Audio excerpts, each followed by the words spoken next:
Di manakah Allah sebelum menciptakan bumi, langit, alam semesta dan seluruh makhluk-makhluknya, serta benarkah Allah itu ada sebelum alam semesta ini ada?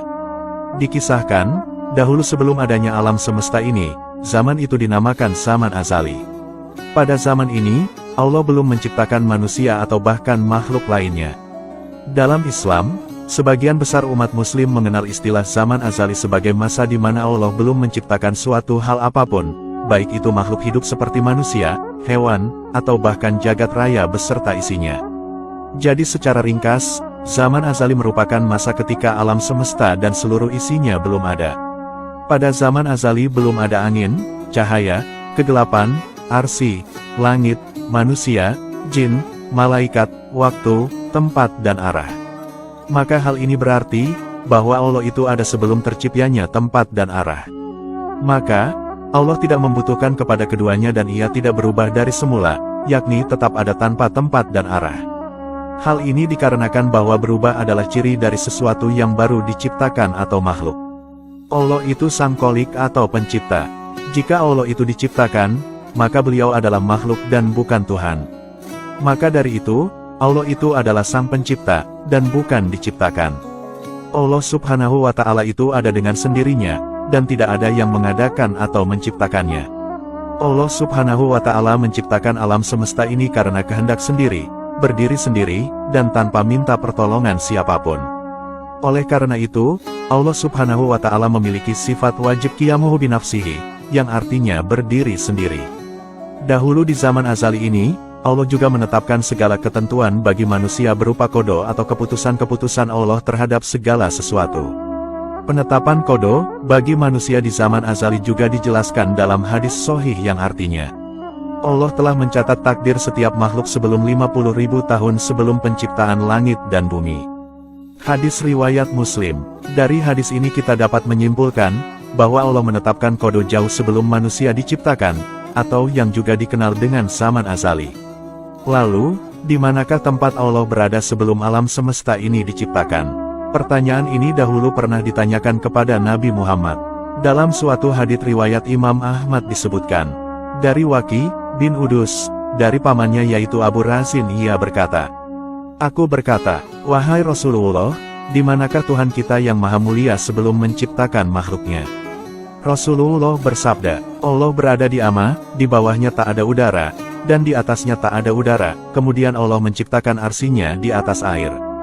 Hadis riwayat Ahmad. Jadi, jawabannya adalah Allah berada di ama. Tetapi, dari jawaban itu timbul pertanyaan lagi, apa ama itu?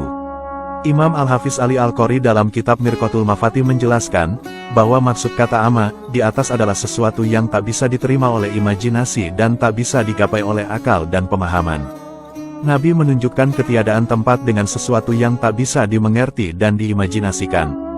Dan, juga menunjukkan ketiadaan sesuatu yang memuatnya atau udara yang melingkupinya. Istilah ini secara mutlak dimaksudkan pada suatu kekosongan murni yang merupakan istilah bagi ketiadaan jisim atau materi. Dengan ini dapat dipahami, bahwa Nabi Muhammad hendak menunjukkan bahwa Allah itu tidak bertempat dimanapun sebab saat itu yang ada hanyalah Allah sendiri. Rasulullah bersabda, Allah telah ada dan saat itu tidak ada apapun selain Allah. Hadis riwayat Bukhari. Keberadaan Allah yang sendiri tanpa apapun itu tak bisa dijangkau oleh akal kita sebab itu di luar pemahaman manusia. Manusia tak dapat membayangkan kesendirian total tanpa waktu dan tempat itu. Adapun memaknai kata ama, dalam konteks ini sebagai awan tipis yang sehari-hari kita lihat di langit, adalah pemaknaan yang sepenuhnya tidak tepat sebab awan itu adalah makhluk.